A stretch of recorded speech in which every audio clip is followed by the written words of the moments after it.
राहुल गांधी जी ने एक नारा दिया कि मैं नफरत के बाजार में मोहब्बत की दुकान खोल रहा हूं। इस नारे का मकसद समझिए। नरेंद्र मोदी जी अपने भाषणों में कहते थे कि राहुल गांधी शहजादे हैं। यह उनका पहला वाक्य होता था राहुल गांधी जी पर जब हमला करते थे तो, कि राहुल गांधी तो राजकुमार हैं, शहजादे हैं। आज मैं नरेंद्र मोदी जी से कहना चाहता हूं कि प्रधानमंत्री जी, जिसे आप शहजादा कहते थे, वो शख्स 3,500 किलोमीटर हिंदुस्तान की सड़कों की धूल फांकता हुआ, लोगों को सीने से लगाता हुआ, गले से लगाता हुआ, कन्याकुमारी से कश्मीर तक गया। शहजादे ऐसे नहीं होते। आज से 1 साल 2 दिन यानी कि 367 दिन पहले हम लोग इस वक्त तमिलनाडु में मौजूद थे। यात्रा शुरू हुई थी। यकीनन उमैर भाई ने जो बात कही या अखिलेश जी ने जो बात कही कि हमें अंदाजा ही नहीं होता था कि हम 3,500 किलोमीटर 4,000 किलोमीटर यात्रा कर पाएंगे या नहीं कर पाएंगे। लेकिन फिर हम उस चेहरे की तरफ देखते थे जिसका नाम राहुल गांधी, और हमें लगता था कि अगर ये चलेंगे तो जैसे रेलगाड़ी का इंजन चलता है तो डब्बे अपने आप साथ पीछे जुड़ करके चलते चले जाते हैं, वैसे ही इनके पीछे हुजूम चला जाएगा। क्योंकि एक अलग सा आकर्षण, एक अलग सा जादू, एक अलग सी बात है उस शख्सियत में। हम सब चलते रहे और ऐसे ऐसे मंजर मैंने अपनी आंखों से देखे हैं उस यात्रा के दौरान कि उसे बताने पे आए तो कभी कभी महसूस होता है कि हमने तो उन 4.5 महीनों में 4 महीनों में एक इतिहास को बनते हुए देखा। कई कई जगहें तो ऐसी थी, तारिक अनवर साहब गवाह हैं, जब मलप्पुरम यात्रा पहुंची उस तरफ से निकल रही थी, ऐसा लगता था कि एक वक्त में 50-50 हजार आदमी, 1-1 लाख आदमी राहुल गांधी को देखने के लिए, राहुल गांधी से मिलने के लिए, राहुल गांधी को छूने के लिए, उनके साथ तस्वीरें लेने के लिए टूट पड़ता था। संभालना मुश्किल हो जाता था।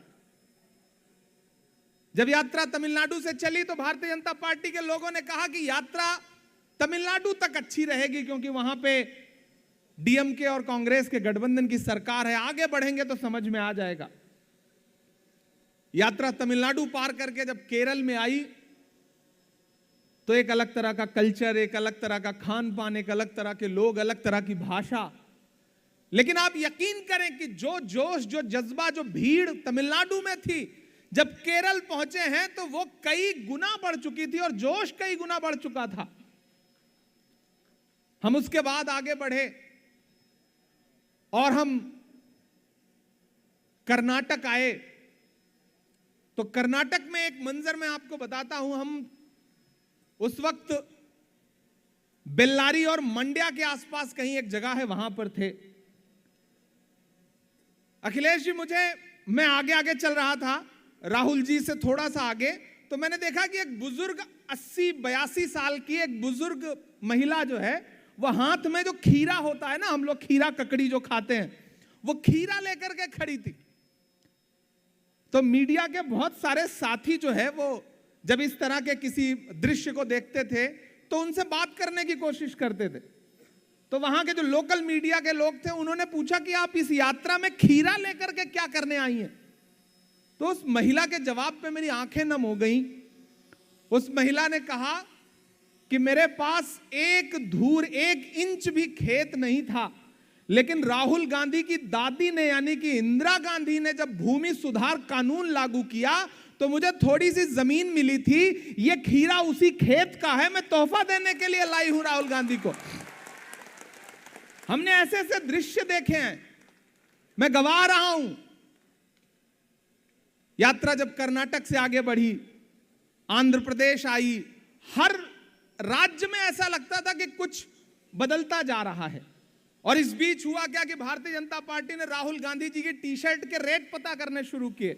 भारतीय जनता पार्टी के ऑफिशियल ट्विटर हैंडल पर राहुल गांधी की टी शर्ट पोस्ट की गई और उस पर टिप्पणी की गई, उसका मजाक उड़ाया गया।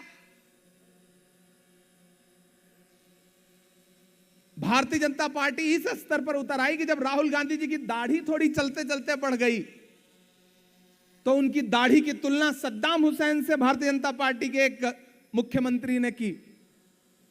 कोई दाढ़ी का बाल गिन रहा था, कोई टी शर्ट का रेट बता रहा था। इतनी बौखला गई थी भारतीय जनता पार्टी उस यात्रा से। उस यात्रा के मकसद को समझना पड़ेगा आपको। आखिर क्यों चला एक शख्स, एक नेता अपना घर छोड़ के 3,500 किलोमीटर। मैं तो अक्सर देश में जाके लोगों से कहता हूं कि नरेंद्र मोदी जी अपने भाषणों में कहते थे कि राहुल गांधी शहजादे हैं।